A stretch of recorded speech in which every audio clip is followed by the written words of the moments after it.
FabFilter is approaching their 20th anniversary, and as a celebration, I think it'd be kind of cool to cover my top 5 plugins from FabFilter. So atop the list, the king, I think it's the king for most people, is the Pro Q3. So let's really quick see what's the big deal about the Pro Q3. Why is it up there for so many people? Well, I have here this bass line. I'm just picking it arbitrarily. It sounds like this.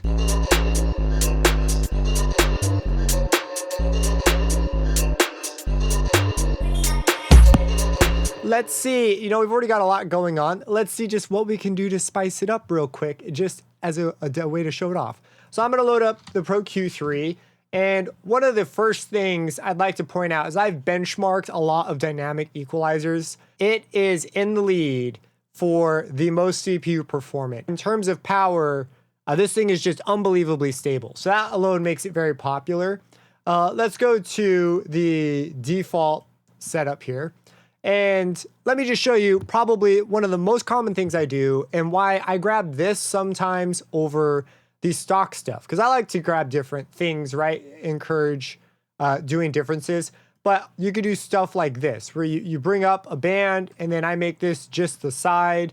And let's say that I have one over here that is just mids. Also notice that the scales change based as I dragged it down. That scale altered for me, which was another nice. There's just lots of little niceties here. And so I could have something like this that has this sort of strange boosting cut. And then what I could do is I could automate these things. Go to browse parameters here, and we'll look at bringing the gain on band 1 back down. And let's grab the gain on this band as well. That is band 1. Let's grab this one, gain on band 2. So they'll settle right on down. And then what I'll do is I'll chop it off at that point so that they just end right where they're supposed to. So now I have this movement. Let me put this on top.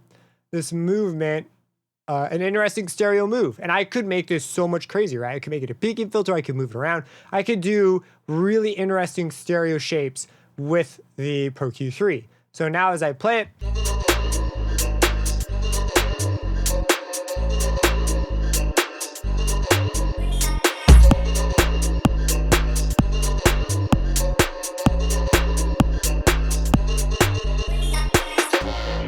and that's me putting in zero effort thinking wise. I was just like, I don't know, let me show you something cool about the Pro Q3.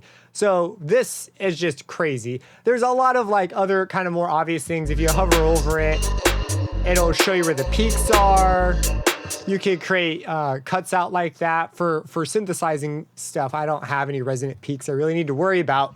I should just design my sound better if that's an issue. But if you're working with recordings, obviously that's like a must-have. There's also the ability to see other instances in the session and what they're doing.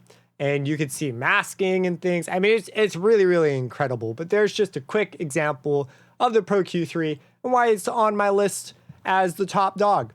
Let's go to the next one. Do I have an L2 on this one? Sometimes I don't. Oh, there we are. We've got an L2. Depends if I master it in another session. So this is the Pro L2. There's a whole can of worms here. This is definitely on my list. It's on every project. In video editing sessions, I usually use it after compression just to bring it up that extra little bit. And all it is a limiter. You can see your LUFS here. You've got integrated in short term, momentary. You could set your different like loudness standards that you want to look for. Really cool. I don't want to do too much of a deep dive into this, but you simply just pull it up till you hit your loudness target, and there you go. At least if you focus on your mix enough, it should hopefully be about that simple. So let me go ahead and take it off. So this is without it. And this is obviously it's gonna be quieter. So this is a bit harder of a comparison to make. Drop low.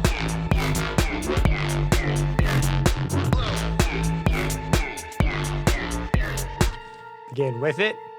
Drop low.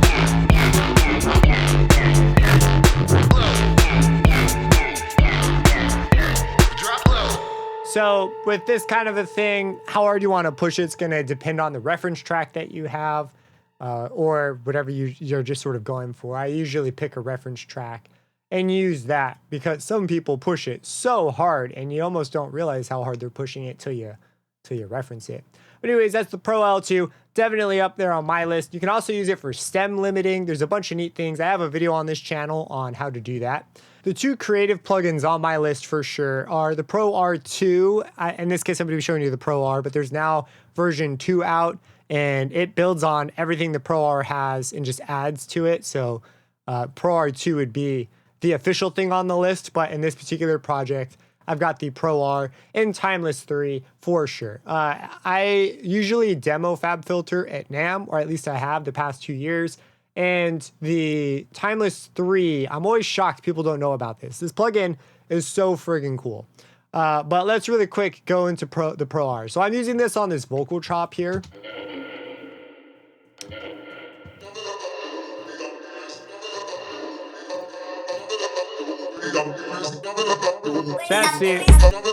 That's the original. It's just got like too much going on.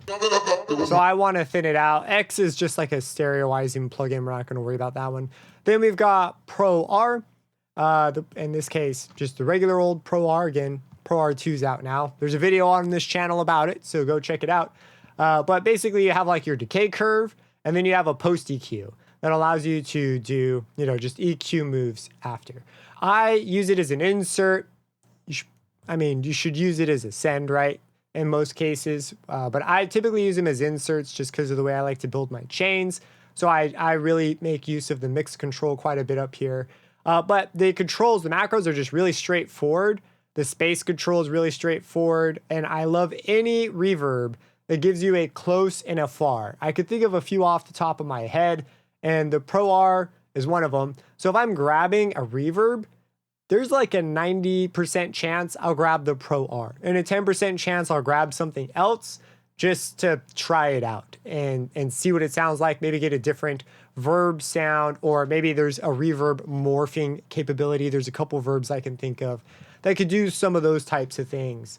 But when it comes to just putting a reverb on stuff, I really like the Pro R as an algorithmic reverb. The new one even has the ability to interpret convolution files, convolution files sounds like nonsense. It has the ability to emulate convolution, is how I should say it, which is friggin' crazy, even though it's still algorithmic. So again, the Pro R2, definitely worth checking out.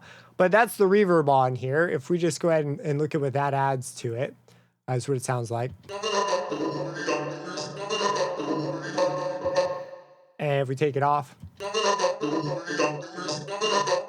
So that's the verb I chose for this one. Verbs are always kind of tricky to demo because you kind of have to show a bunch of sound sources, but this is definitely on my list for the top 5. We got another Pro Q3. In this case, it's just doing some interesting shaping. We can again see a stereo move happening, and then a gigantic low cut just to get rid of all that low end.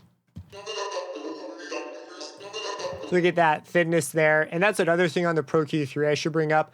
There are friggin' the most crazy dang filters in here. 96 dB per octave, and it's just friggin' nuts. You can make super, super sharp filters. And then finally, Timeless 3. This is the delay. Timeless 2 wouldn't have made my list. Timeless 3 100% does. It actually is like the same thing, just the interface is 1,000 times better. And they of course added things in Timeless 3, but the interface is just so good. So, and I got to show you my favorite trick. I always like showing my favorite trick for this. You also know I really like them because they appear in like this is the plugin database. And if something's in here, I probably grab it a fair bit. There's another way to browse plugins that involves this giant list of like everything.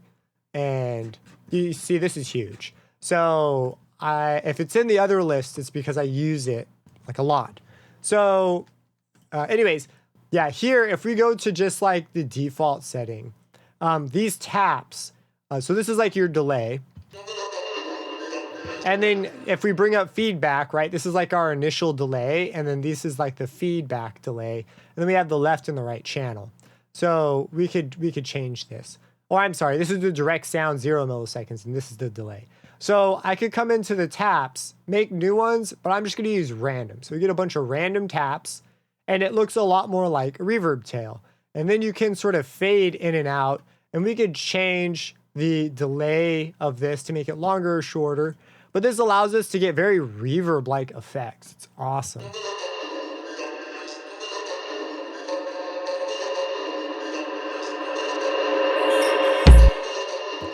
Yeah, you can do these sick fades that you swear they're turning a verb up, but it's not a verb. And there's these macros now that we have that didn't exist in Timeless 2 that allow you to augment like the sound in very useful ways. Things like dynamic movement, pitch movement. For example, imagine that swell. And we've also got modulators.